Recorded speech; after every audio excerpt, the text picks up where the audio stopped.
hot mic. Put it on. I'm just going to ask you to say testing a couple times while I Okay. check.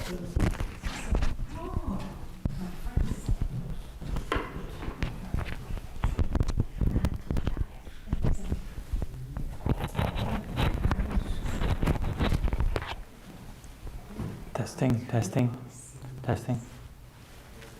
Okay. Guess we're good.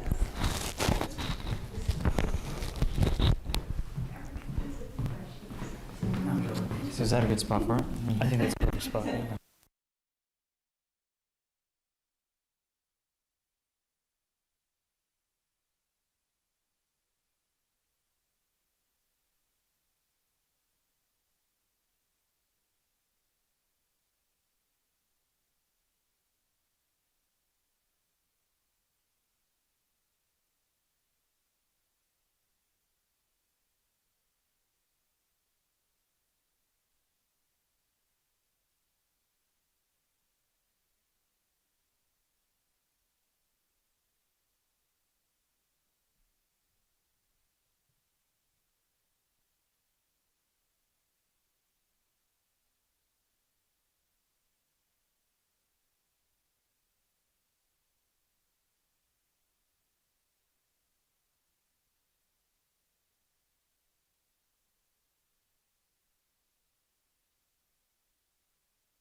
everyone, and thank you very much for coming out tonight. It's a pleasure to have you all here. It's good to be in person and have these sorts of events going on again.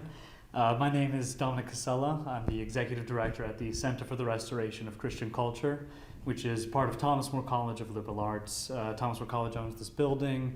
It's called Mercy Hall. We're just up the road 3 miles. And this is the first of our Advent lecture series. Our second lecture will take place on December 9th at the same time, 8 p.m. And then the final lecture will be on December 14th. The December 9th lecture will be on the state of the church, and our December 14th lecture will be on parables. Anyway, tonight we have a lecture from Dr. Michael Dominic Taylor, who is a recent visiting fellow at Thomas More College of Liberal Arts. He'll be talking to us about rediscovering the gift of creation, the truth about environmentalism. He says, what is creation and how is it different from the environment? That's the sort of question we'll be tackling tonight. So, Dr. Taylor, if you could come on.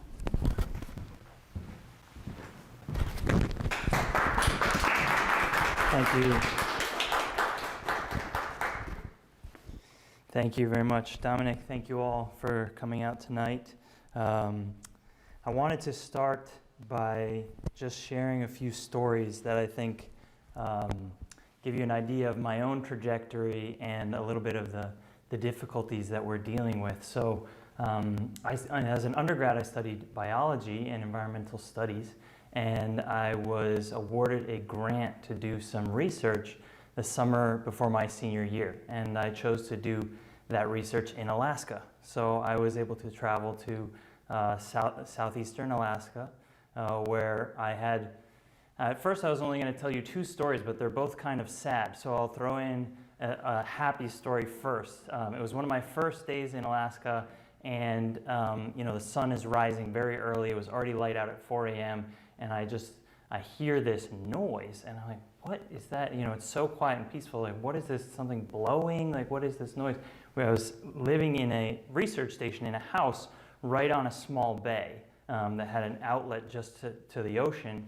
And it occurred to me that it might just be the whales passing by. So I ran outside basically in my pajamas, and sure enough, there were a group of humpback whales feeding just off the point. So I ran down to the dock, jumped into a little rowing shell that they had down there, and I rowed out with full enthusiasm to see the whales. And when I got close, it suddenly hit me that they were much, much bigger than I was and the boat that I was in. And I was struck with this kind of healthy humility, shock, and awe, and at the beauty of these whales that were right alongside me. So that was one of those amazing experiences that I was able to have in Alaska.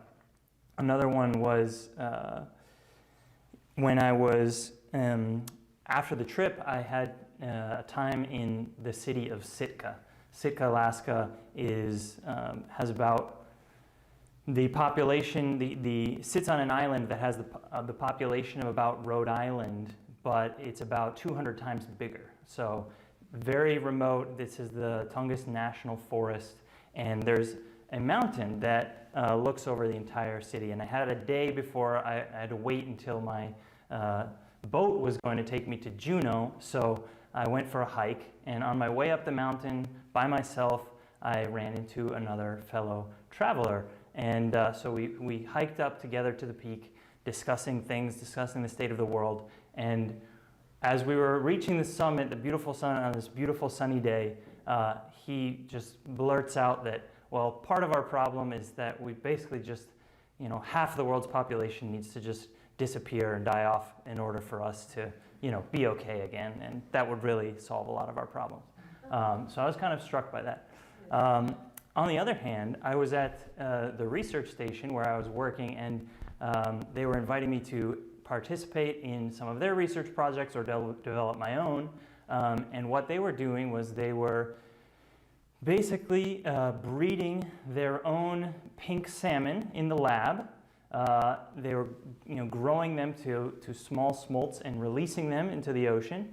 And then they would come back and they would capture them all they would take all of their data. They had a little tiny metal identification pin that was put in their nose.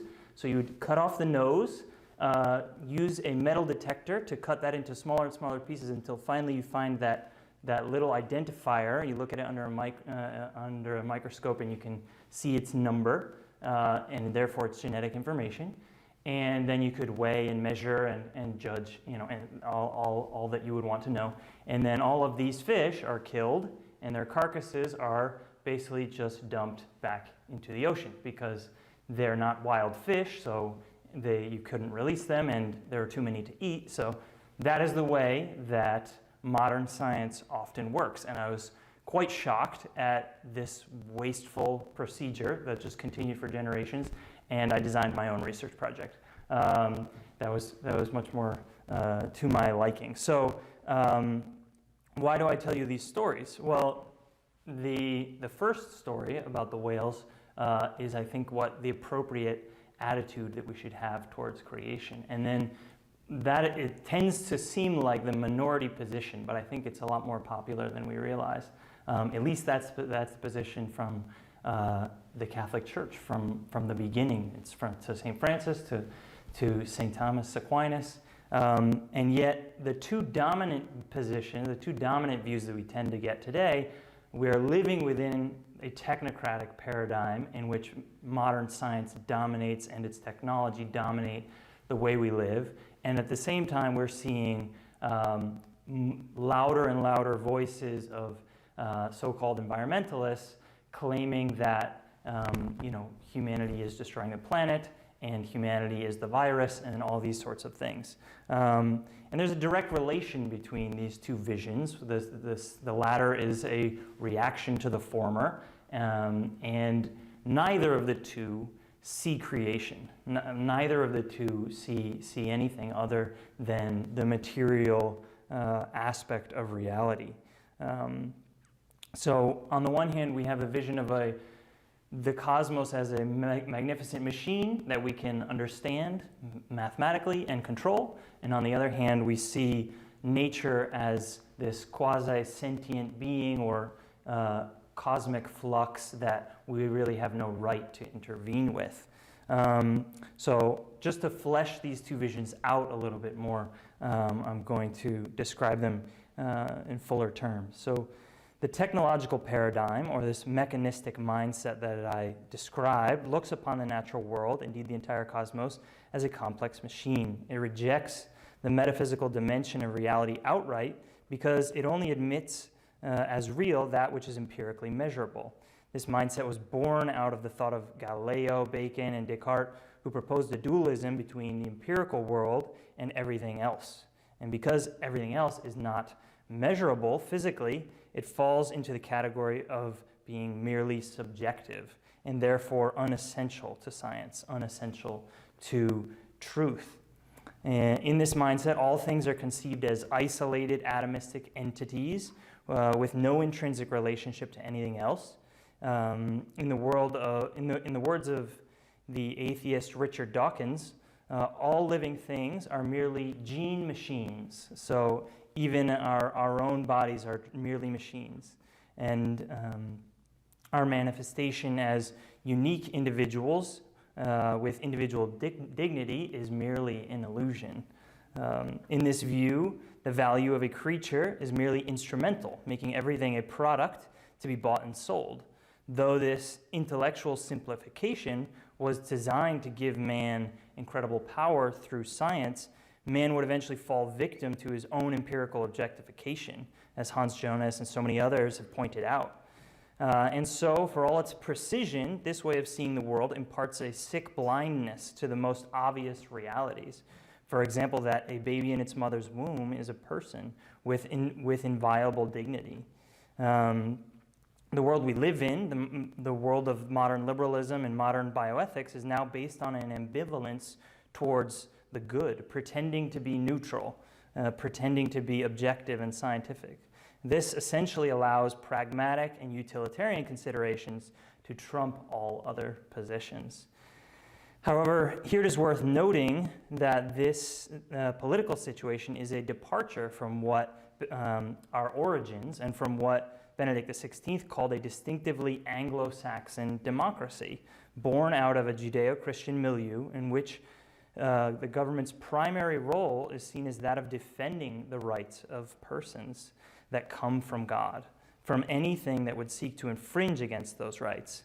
Thomas Jefferson could not have been more clear when he penned the words, "We hold these truths to be self-evident, that all men are created equal, and they are endowed by their Creator with certain unalienable rights, that among these are life, liberty, and the pursuit of happiness. That to secure these rights, governments are instituted among men, deriving their just powers from the consent of the governed." Benedict XVI contrasts this form of democracy with a Rousseauian democracy in which the majority is permitted to determine what is good and true based on a simple vote. This is the kind of democracy that Socrates warned against, the tyranny of the majority. Sadly, we seem to be going down this path, despite the theological origins of our form of democracy. We'll return to this topic later on, but let's first turn to what appears to be the opposing position, the organic mindset of these eco-philosophies. So, naturally, those who reject the clearly deficient outlook of the mechanistic mindset have, in more recent decades, sought to emphasize the unity of nature, its interconnectedness, and its intrinsic values, seeking to reaffirm man's place in nature as just another member of the biotic community. These are the people who are naturally most drawn to modern forms of paganism like Gaia theory. While some of their central notions are closer to the truth than the mechanistic mindset, the metaphysical character of their proposals betrays their own intentions. While their vocabulary is almost spiritual at times, their ontology is just as materialistic as that which they oppose. The difference is in their holism. Rather than seeing all things as essentially separate atomistic entities, they see all things as essentially united, to the point of blurring all distinctions. They say things like, "We are all stardust." They want to take the intrinsic value of the individual seriously, but ultimately fail because individuals are really just momentary illusions in the cosmic flux of evolution. In the end, a materialistic ontology will always be incompatible and incapable of comprehending the unique dignity of individual creatures, including that unborn child. There is a whole variety of philosophies like this, but those are their general traits that I just wanted to lay out at the outset. Here I wanted to pause for a moment to address the question, well, why should a Catholic be concerned with the environment anyway? Shouldn't we be focused on getting to heaven? Don't we have enough to worry about as we fight to defend life, marriage, and the poor from the onslaughts of our secular society? Well, for starters, no one truly cares about the environment in the abstract because that's impossible. But I'll get back to that later. What I can say is that Christians should be deeply concerned about creation, the gift of God through which he manifests himself and of which we are called to be the stewards. So I just wanted to walk through a few important passages from the Bible to help orient us in our considerations of what creation truly is, since so many have seemed to forget. So the book of Wisdom, chapter 13, verse 5 reads, "From the greatness and beauty of created things comes a corresponding perception of their Creator." So all of nature is there before us as a sign of God to teach us about him. In Proverbs chapter 3, verse 9, it says, "The Lord by wisdom founded the earth. By understanding he established the heavens." Now, if we go back to Genesis, we have Adam, and we have this interesting series of events. At first, he's presented with the animals, right? The man gave name to all the cattle, and to the birds of the air, and to every animal of the field. But for Adam, there was not found a helper as his partner. It was in contact with God's creatures, with the animals, that Adam is able to first learn about himself and learn that none of these things are like me. None of them corresponds. And this is a truth that we learn every day, that we need others to talk with, to dialogue with, to learn about our own selves from. And it's only then that God is presented with Eve. And he says, "This at last is bone of my bone and flesh of my flesh." Interestingly, also, these are the first words of man recorded in the Bible, and they are a love poem. So they're actually a poem of love for Eve. Another from Romans chapter 1, verse 20. "Ever since the creation of the world, his, God's, eternal power and divine nature, invisible though they are, have been understood and seen through the things he has made." So God has made himself hidden but also evident through creation. And so we are called to recognize him and defend his creation. So creation comes from God, but it is separate from him. Creation is not God, but it is under his loving providence. Creation is limited and contingent, but is able to manifest God's attributes. Now, understanding creation is in fact crucial. Thomas Aquinas says as much in his Summa contra Gentiles.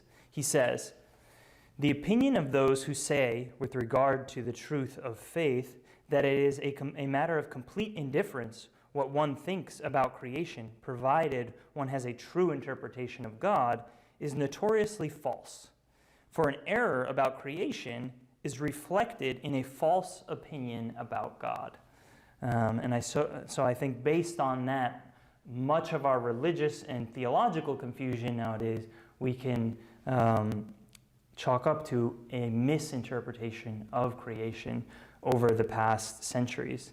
Now, this reality that Thomas describes is something that St. Pope John Paul II understood deeply, especially in his collaboration with the Polish workers' movement known as Solidarity against Soviet communism. He fought against communist ideology his entire life, against communism's blood-stained brand of progress, in which the idealized future took on more importance than the present and the people who inhabited it.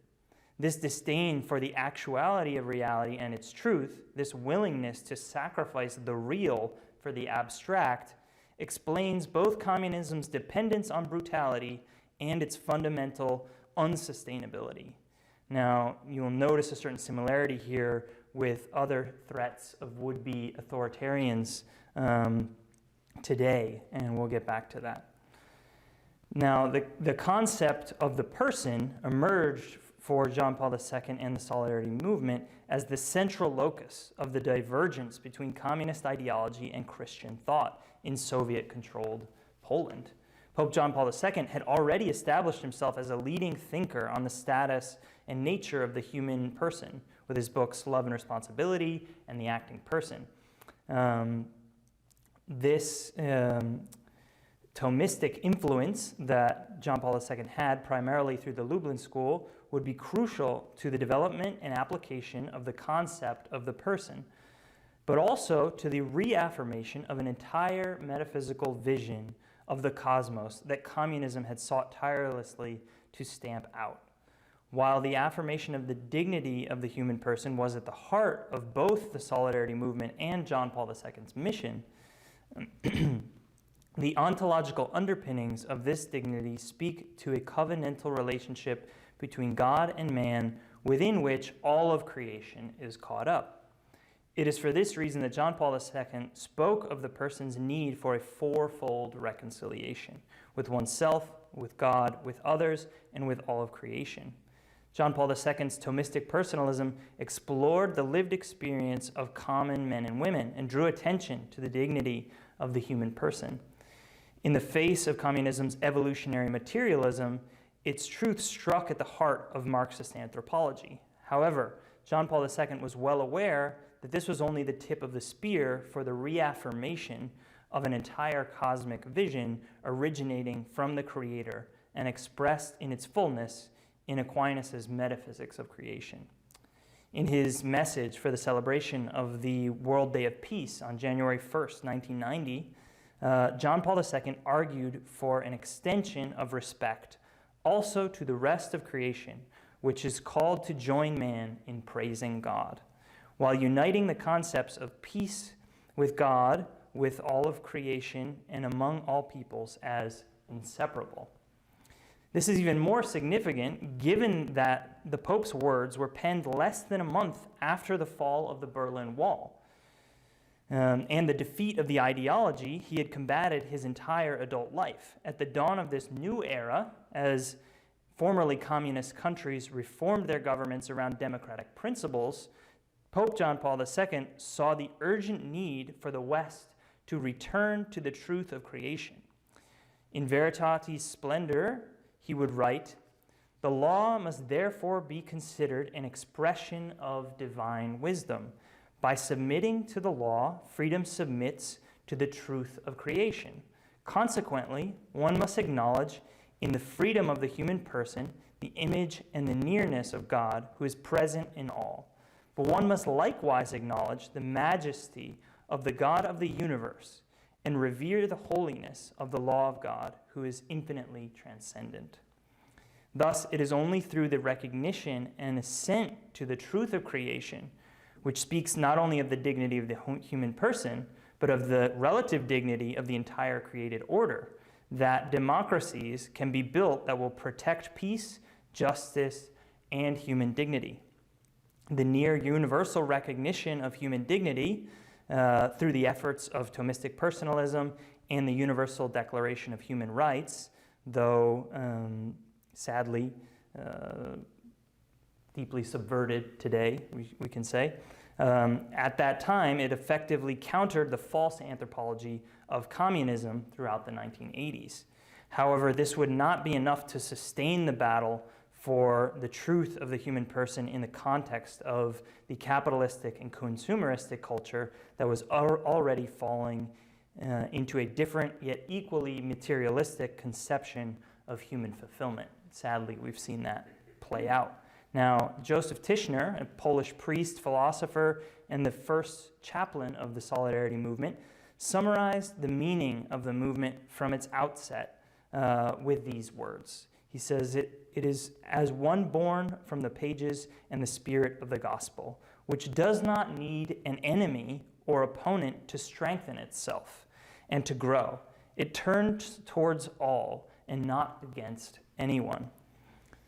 This observation of the unifying force of the gospel brings us back to a discussion of what exactly is implied in the Christian understanding of creation.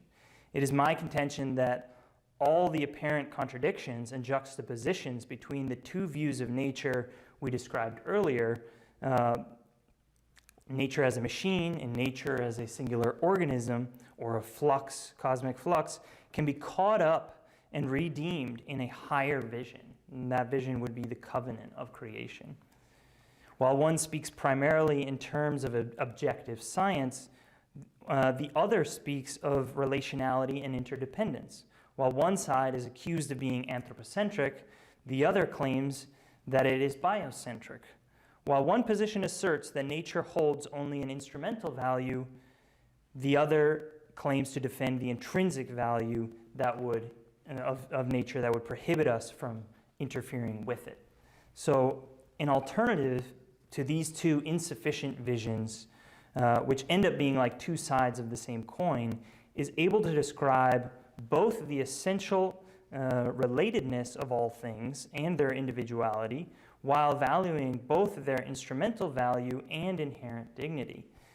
It is able to overcome these dichotomies because it reveals that the proper relationship of things is one of covenant, ruled not by competition, but by love and self-donation, within which the instrumental value of things is secondary to the recognition of all things as gift, first to themselves and then to others.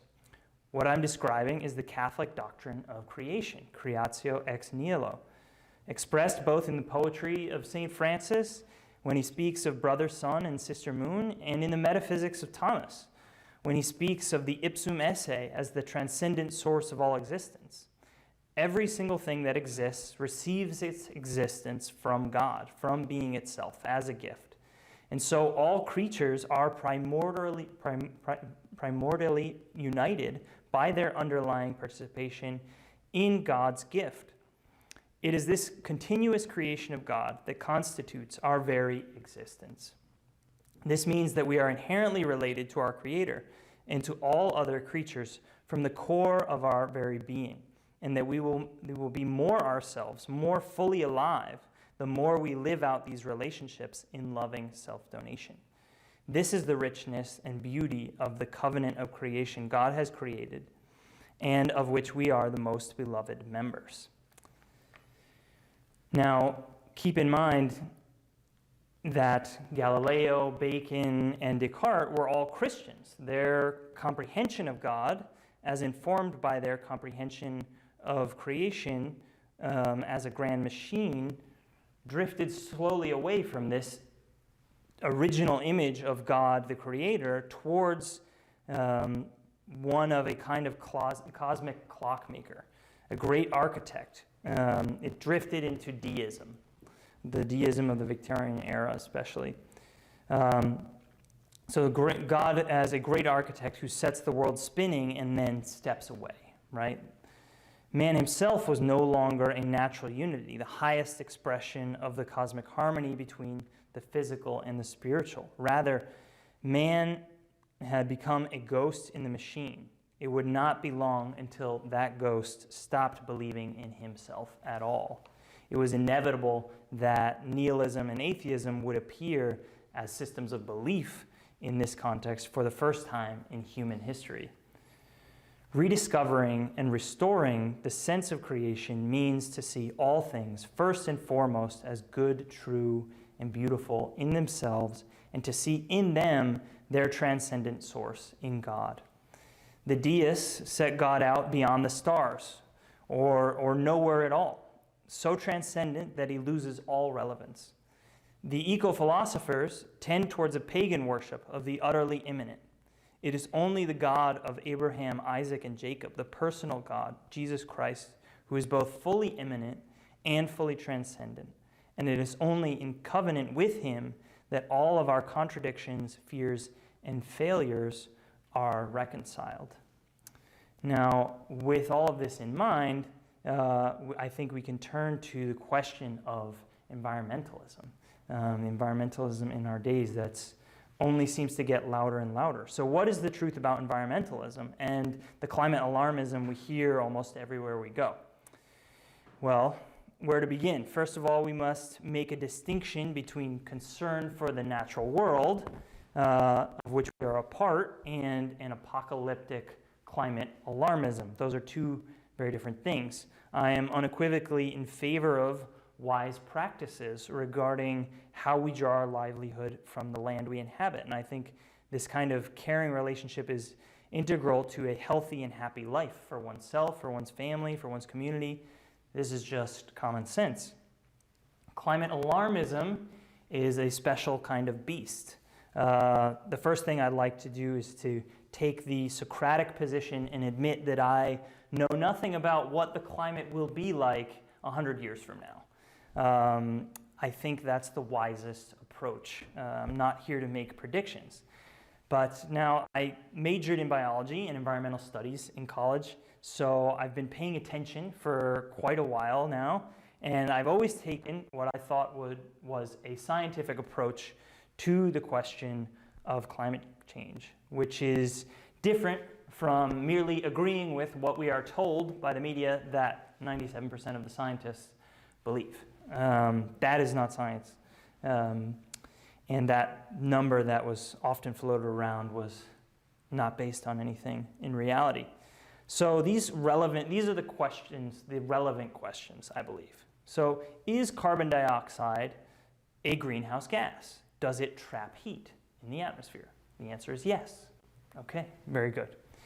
Do our activities release carbon dioxide? Yes. Okay, very good. Is the climate changing? Yes, it is changing. I've seen it with my own eyes in Alaska where there's a glacier, and they told me 40 years ago this glacier extended all the way over to here, and now it's melting. So, okay, very good. The climate's changing. Now, here's the crucial question. Is the CO2, is the carbon dioxide that we are releasing enough to account for that change? Now, this is where things get very messy. And if that's not a yes or no question. The question is, what percentage of the CO2 we release can account for the change? Or the CO2 that we release can account for what percentage of that change? And then there are a lot of subsequent questions that I would want to ask. To what extent can we actually manipulate the global climate by moderating our CO2 output? Is this something that we can actually do? What other greenhouse gases are there? Where do they come from? What proportionate role do they play in slowing the exit of heat from our atmosphere? And then what other factors must we consider? As you can see, things get very complicated very quickly. Now, the fear of a global catastrophe has followed humanity for its entire history and is always cropped up in many different forms. Nowadays, it is drummed up by the unsavory alliance between climate scientists who live off of grant money, the media who increase their ratings through sensationalistic tactics, and politicians who depend on both. And this fear trumps any sort of reasoned debate most of the time.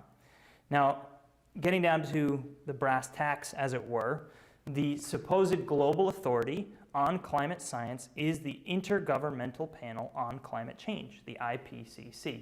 You've probably heard about their reports that they issue rather frequently.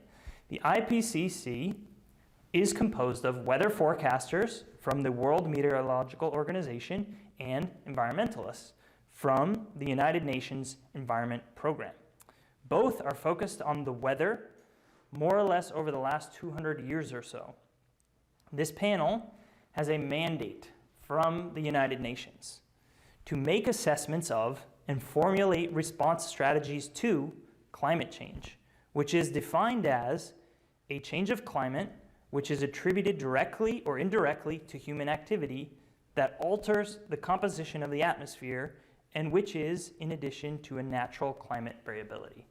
Now, if you notice, that mandate already assumes that climate change is happening and is caused by man.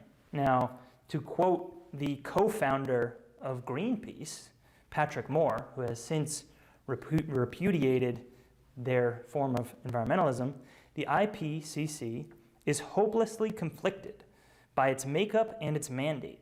If the IPCC found that climate change was not being affected by human alteration of the atmosphere, or that it is not dangerous, there would be no need for them to exist.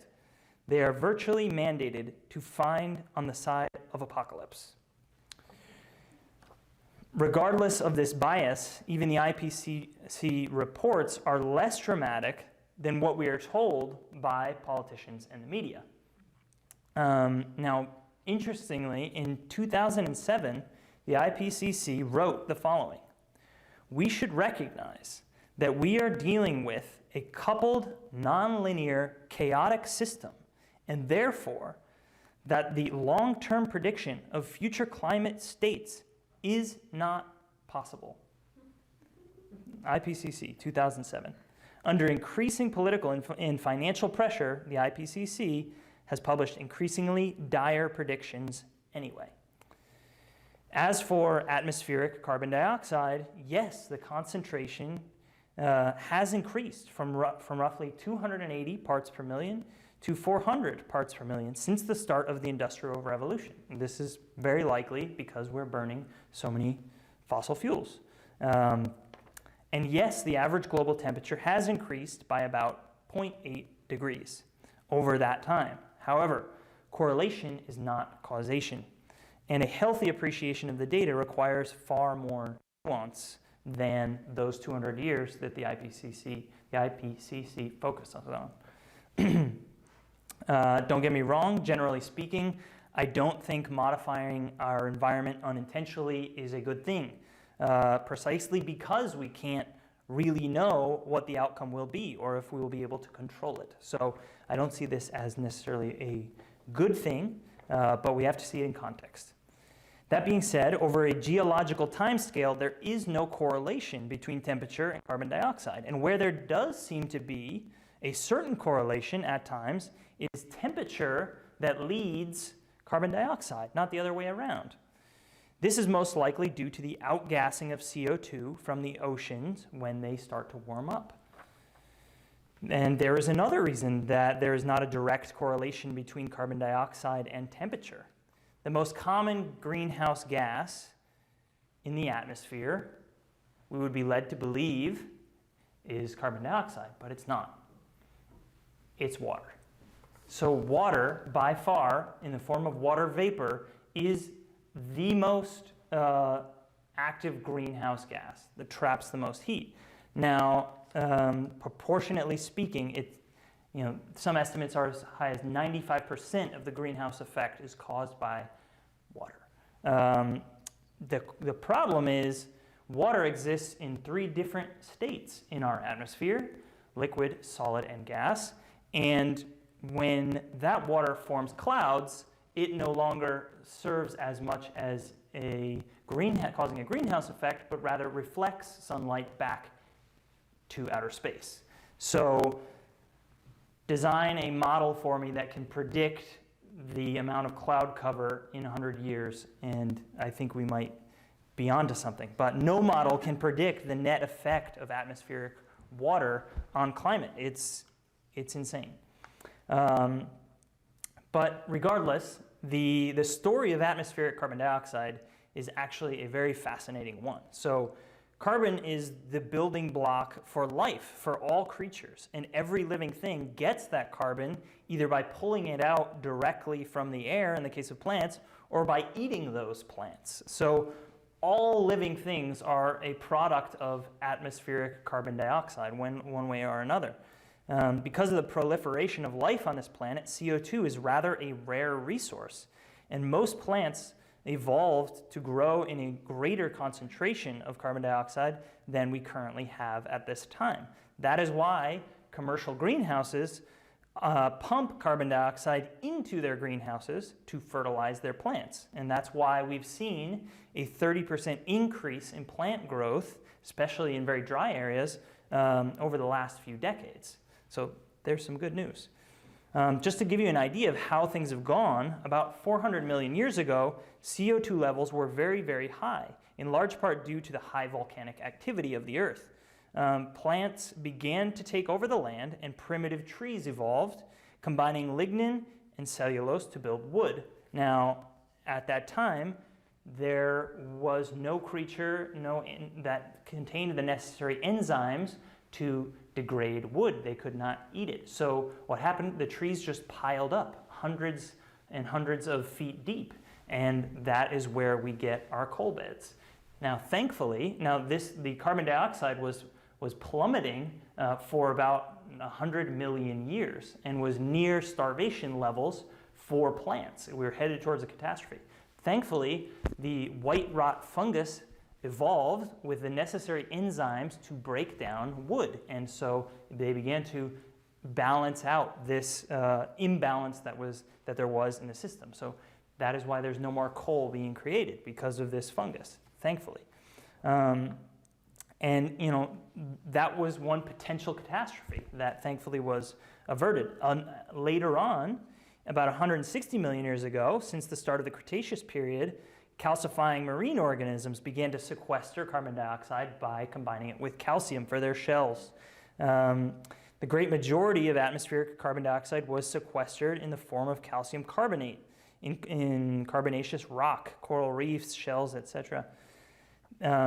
This was another systematic imbalance, and carbon dioxide went from 2,500 parts per million all the way down, once again, close to the limit for plant life, when it's thought that human activity began to stabilize the atmosphere. So human beings have some experience with dealing with atmospheric carbon dioxide, but it's just part of the marvelous story that is our planet, and it's rather fascinating. So one more thing I'd like to talk about when we get to the question of renewable energies, there's a controversial but very interesting documentary that's available on YouTube. It's called The Planet of the Humans. It was produced by Michael Moore, and it was made by a man named Jeff Gibbs, who is a devoted environmentalist, who believes in climate change, who is afraid of climate change, and who set out to investigate the potential for these green renewable energy sources to save us. Now, what he discovered as an environmentalist and coming from an environmentalist was rather shocking. In short, green energy is not nearly as green as it is claimed to be, and the vested interests in the proliferation of renewables are anything but altruistic. Going to the specifics, every current form of green energy has major setbacks. Intermittent power sources like wind and solar create massive grid instability. If there is no outlet for the excess power they produce, or a power station to add power to the grid when these sources fail, when a cloud comes by or the wind dies down. This requires the construction of additional natural gas power plants that can quickly ramp up production on demand. This will also require massive battery stations and expanded electric grids to store or share the electricity they produce. Now, this is happening whether we like it or not, all over the place. Europe is going crazy with this. Government subsidies are in the trillions of dollars. This is happening. Now, the problem with these expanded and international grids is sulfur hexafluoride. Now, when you have these grids, these electrical grids, there's a big possibility of overheating and electrical overloads that cause fires. Sulfur hexafluoride is added to these systems in order to try to prevent that from happening. The problem is that we need to create sulfur hexafluoride, and it leaks from all over the place when it's installed in these grids. Now, it wouldn't be that big of a deal, but if you're going to be concerned about greenhouse gases, sulfur hexafluoride is precisely 23,500 times more potent as a greenhouse gas than carbon dioxide. So, not a good strategy. Now, in addition, clearing the land for these solar arrays creates solar deserts, and it's well known that these wind turbines kill an untold number of birds. So, other problems. Now, over in Vermont, we have lots of good examples. So, for example, they talk about biomass a lot. Now, biomass is code for, instead of burning coal, burning something that was living recently, like the forest that you just cut down, so that you can call it green and renewable. But the problem is that if you cut down all the trees in the United States today and burned them for energy, you would be out of energy in a year. So you wouldn't exactly have enough trees to replace that after a year. Now, the only real solution, if you want a lot of power, steady power, and you don't want anything going out of your smokestacks, now there is real concern for asthma and air pollution. Those are real things, and internal combustion engines create ozone, all sorts of things. Not exactly clean and healthy. So if you want clean energy, the only way that we found to do that is nuclear. A AA-sized battery of uranium contains as much energy as a ton of coal. And the technology around nuclear energy has improved greatly over the years, but our culture is kind of stigmatized against it, starting with, well, at least for my generation, The Simpsons and Mr. Burns and all that bad stuff. Actually, nuclear energy is very clean, and they do a very good job of internalizing their own waste, whereas natural gas and coal plants, they just shoot it out the chimney, right? That is the only real solution for getting cheap power to people who are cold, people who need to cook and don't want to burn coal in their houses, or for poor countries who we don't want them to cut down their rainforest for cooking fuel. But environmental advocates are opposed to nuclear energy because it's bad. So that we get these kind of contradictions all the time. So I could go on about this. There's so much more to discuss, humanitarian issues, and all sorts of other problems, psychological problems, the nightmares that we're giving to kids by telling them that the world is ending and whatnot. But I just wanted to make a couple final points tonight. So first, I have to say that I find the assumption that we can have complete knowledge of our Earth's entire carbon cycle, the Milankovitch cycles, the polar albedo effect, the cycle of atmospheric vapor, and worldwide volcanism, not only preposterous, but unbelievably presumptuous. We cannot model these things. We cannot model the weather 5 days from now, let alone 100 years from now. So all claims based on supposedly authoritative climate models should be questioned scientifically. Climate modelers must make serious and unjustifiable assumptions when they set out to make their models.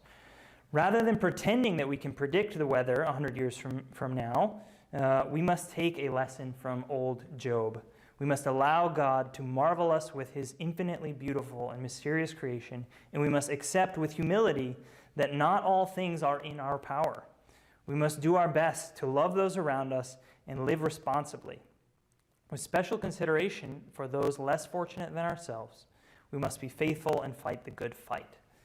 And the second point is that the encyclical Laudato Si by Pope Francis had a main point, and that main point had nothing to do with climate change. The main point of Laudato Si is that our entire way of life and form of thinking, even among many believers, is still technocratic, is still based on that deist mechanistic mindset. And this is both a spiritual danger and a physical one that we must overcome in order to find a more harmonious way of drawing our livelihood from the planet. As the phrase goes, we cannot fix the problems we have created with the same thinking that created them. The problem lies not simply on the moral level, but first in the way we comprehend the world and our place in it. Eco-philosophies offer a reactionary vision that is, at the end of the day, part and parcel of the modern mechanistic and materialistic approach to life that erases God, the very source of all existence, from the picture. And so they resort to politics and put their hope in technology. As the late Stratford Caldecott once explained so prophetically, many in the environmental movement will try to get their hands on the relevant levers of power and will be increasingly and everlastingly frustrated to discover that all their attempts come to nothing and even make things worse. In my view, the Catholic Church has something crucially important to offer the world, the only viable alternative to myriad errors we see around us. That is the truth, the good news, the fact that we are creatures. Not creatures simply cast into existence, but creatures of a loving Father who is closer than we can even imagine. We are creatures that do not find our fulfillment in worldly wealth or its comforts, but in living out the covenantal relationships we have been born into with God, with each other, and with the rest of creation. No one can truly care about an abstract concept like the environment or the climate.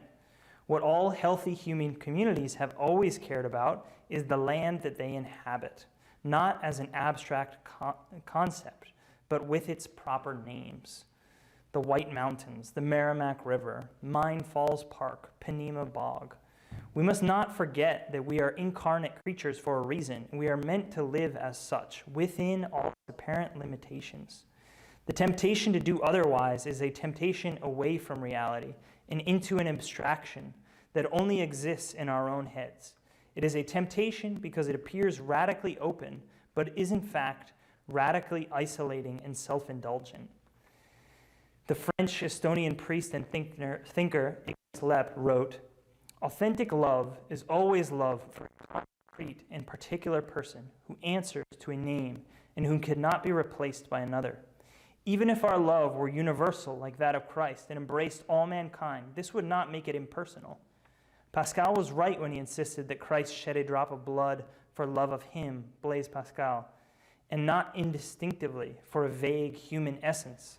It is not true that owing to the fact that many believers have lost the sense of the personal God and have contented themselves with a vaguely deistic spiritualism, that the true love of God seems to them a mere pious metaphor, and that they do not believe in a grand and authentic human love either?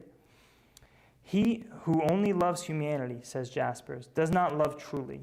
Only he who loves this particular man does. It is the same for our relationship with creation also.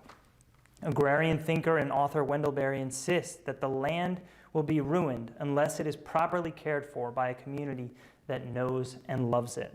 So let us continue to build communities rooted in the earth and looking towards heaven, as Christian communities have always done. Let us love and care for everyone and everything around us. Let us resist the centralization of power and seek to be less dependent on the successes of globalism, on global markets, and more dependent on each other, on our local communities, local agriculture, and local economy. Let us prefer secondhand commodities that are already nearby to those that would need to be shipped to us from halfway around the world. Let us be less abstract, less digital, and let us cherish our local places, calling them by their name. For all of creation waits in eager longing for the revealing of the children of God. And God calls us from the real physical places we call home, with our real families, neighbors, and communities, to participate in his gathering up, to borrow the words of Dante, of all things in a single volume bound by love, of which the universe is the scattered leaves. Thank you very much.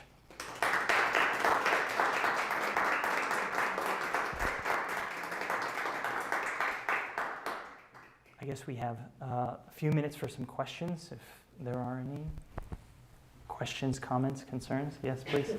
In today's world, finding reliable news, even science news, has proved challenging. Can you recommend in your field where we might turn? Publications, websites, Yeah. So I guess I do have a couple recommendations I would give. It is true that it's difficult to find, on cable TV where the dollar reigns. It's difficult to find anything other than sensationalism. But a couple good authors that I appreciate and trust. One was the work of Patrick Moore, who's a very interesting person, who's co-founder of Greenpeace and has since come to criticize their approach. Another is Bjorn Lomborg. He has a book called False Alarm, and this is the subtitle is How Climate Change Panic Costs Us Trillions, Hurts the Poor, and Fails to Fix the Planet. He has a very economic approach to the question of climate change, and he says, well, what is our goal? To save people, presumably, right? Well, and he points out, if we're going to invest trillions of dollars today to try and save people and make the world a better place by just staving off climate change for an extra decade, is that the best investment if we want to save? Well, it turns out it's not. The best thing we could actually do if we wanted to save people would be to invest in eliminating malnutrition in third world countries now, today. So he talks about that sort of thing. And another very interesting author is Michael Schellenberger. He has a book called Apocalypse Never, Why Environmental Alarmism Hurts Us All. And he's another very interesting person because he's an environmentalist. He actually even cites the IPCC and doesn't even try to, he tries to have a very broad audience, but he points out how development and replacement of certain things, for example, what were billiard balls made with 100 years ago?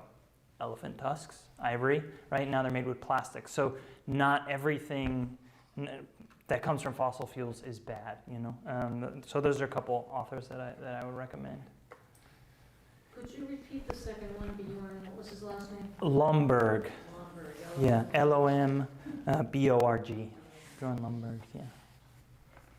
This was not exactly related to everything you're saying, but the other concerning thing I have with the environmental is that movement is that it's really been hijacked, even from the very beginning,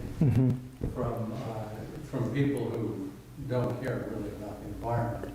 They're looking for the one world order, people talk about conspiracy, well, that's really what they're doing. Yeah. The Soviets were into the green movement Yep. from the beginning. They didn't care about the environment. Yep. And that's going on now. And I think some people in our church are a little naive when they tip their hat. Their goal is nefarious. It's not. Yep.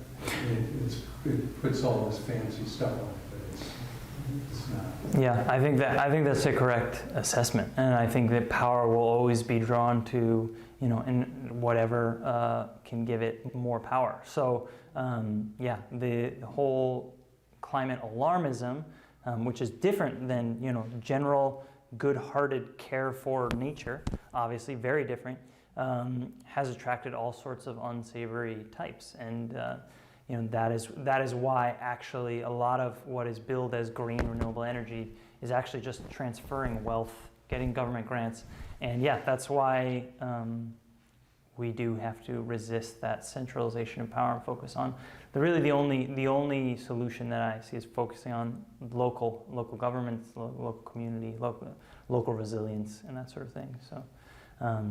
It is very problematic, and it's unfortunate that we can't have more leadership in preaching this message. Right. One other thing I wanted to Yeah. mention, I don't remember the author, or maybe there are several authors that pointed out that one of the things that solves these issues is other human beings. And as opposed to Malthus and his theories, it's the more humans we have, the more we're able to solve these problems. And it's the opposite of, like the guy said, if we had less humans, we wouldn't have, it's very easy to prove that you change the environment, because just by being born, you've changed the environment. At least around here, just by existing. So that doesn't mean anything. That's right. Anyway, I forget who was talking. There was just another essay, but there's also a Facebook page, Human Progress or something like that. And they talk about some of these things in there that you don't hear much about. And the other thing about the energy, if we take away coal, and you mentioned about the poor, what are they going to do? Burn wood. Good luck with that. They're just going to destroy their own environments, and then they're starving. That's one of the big problems. That's something that Michael Schellenberger talks a lot about, and he's been to these places. He's an environmental reporter, and in countries in Africa with a million inhabitants in their largest cities, burning wood to cook on, and their proposed projects for energy. Whether it be natural gas or nuclear, European environmental NGOs lobby and oppose these projects because that would be bad if we had burn more fossil fuels. Meanwhile, the rainforest is being destroyed, and these people are living in unhealthy conditions. So it really is problematic. It's problematic. Yeah. If I recall correctly, in a recent, last 50 years, decade. The nation of France relied 70% on nuclear power, and yet, because of the political climate, the nuclear power plants across our nation were shut down over the decades. But can you please give us your opinion on nuclear as a valid source of power? So France is still, there's kind of two models in Europe. France by far has the most nuclear, about 60% of their energy comes from nuclear, whereas Germany is closing down its nuclear. There's a lot of stigma around nuclear because of the history. I think there are some very general rules that should be in place regarding nuclear power plants. Don't build them on a fault line. Don't build them in the line of, next to the ocean where they could be hit by a tsunami. Common sense things, but and the other, the movie The China Syndrome obviously scared a lot of people. Chernobyl scared a lot of people, but the interesting thing about Chernobyl, now if you can find it, the miniseries, the HBO miniseries on Chernobyl was a brilliant thing on one of the most brilliant things I've seen on television, because it shows that The problem was not the nuclear energy. The problem was the Soviets who hid the truth about a flaw in their nuclear design that the scientists moved forward thinking there was no problem, and that's what caused the disaster. So nuclear today is extremely powerful and extremely safe. They've designed very good ways to store the waste products. They can even be recycled if you invest enough. The problem with nuclear and why people shy away from it is that right now it takes a lot of initial investment. It takes about 15 years to become profitable. And as soon as it becomes profitable, it is extremely profitable. It's way cheaper because the input is so inexpensive. So it outstrips natural gas and all that in terms of profit, but what politician is going to be in office for 15 years to see that through? So it's a lot, be able to have a natural gas plant up in 3 years and be gaining profit on it quickly is more sensationalist. So, but yeah, I really do think if you want cheap energy for people, what comes out of those scary-looking smokestacks of nuclear power plants is steam, is water, and all of it's interesting if you think about coal plants or biomass plants. They're pumping their garbage into the atmosphere for us to breathe, right? Whereas nuclear retains its garbage, its output, and it either stores it or recycles it. So I know that it's unfortunate that we would have to go into the nucleus. It seems like something that we shouldn't have done, but we have the technology to do it, and it's there. So I think that's the only way to support the amount of people that we have on this planet, and so many that are poor. I think it's the only real viable option. But I do think that where it's reasonable and where it's sustainable, obviously having your wood burning stove makes a lot of sense. Especially if you're able to cut from your own land and that sort of thing. There's nothing inherently wrong with that either. So yeah. You touched on a few different times in the lecture on the relationship between a study in the natural and metaphysics. And it seems as though if you want to be good at metaphysics, you need a good education in natural history.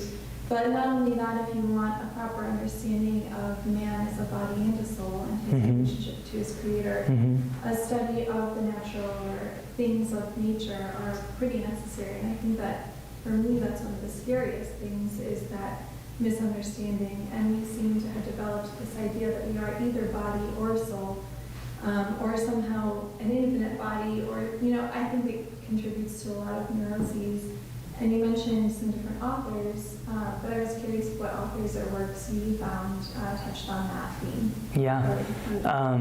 So that theme of the metaphysics of Thomas, Benedict XVI called Thomas Aquinas, if he had in addition to his name, they often call him the angelic doctor, but he could also be called Thomas of creation, he said, because he does have such a close observation of creation, and his system, his philosophy fills out so beautifully. So there's a beautiful little book called The Silence of St. Thomas by Joseph Pieper, who writes about this. And my own work, I have a book about these sorts of things, specifically regarding environmental ethics and bioethics, called The Foundations of Nature, and where I've kind of brought together a lot of different thinkers on this topic, because there isn't that much that I'm aware of really applying this specifically to these problems, although there's a lot obvious about Thomas and metaphysics in general, and metaphysics of creation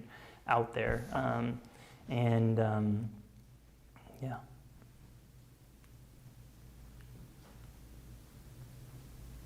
Anything else? Great. Well, thank you so much. If you have any other questions or comments, I'll be around for a little while, and have a great evening. Thanks again.